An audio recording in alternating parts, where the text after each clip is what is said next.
Hello everyone, तो हम आज बात करने वाले हैं पवन सिंह जी और प्रियंका महाराज का एक बहुत ही बेहतरीन बोलबम सॉन्ग के बारे में, जिसका पोस्टर आ चुका है।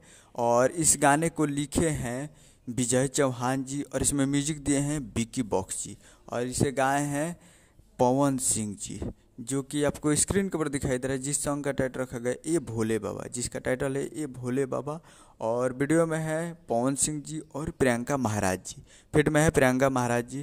तो ये फुल वीडियो सॉन्ग को रिलीज़ किया जाने वाला है, लेकिन ये कमिंग सून है और बहुत ही जल्द आप लोगों को देखने को मिलेगा माँ Amba films Bhojpuri YouTube channel पे। माँ Amba films Bhojpuri YouTube channel पे बहुत ही जल्द आप लोगों को देखने को मिलेगा पहला सावन का पवन सिंह का बोलबम सॉन्ग।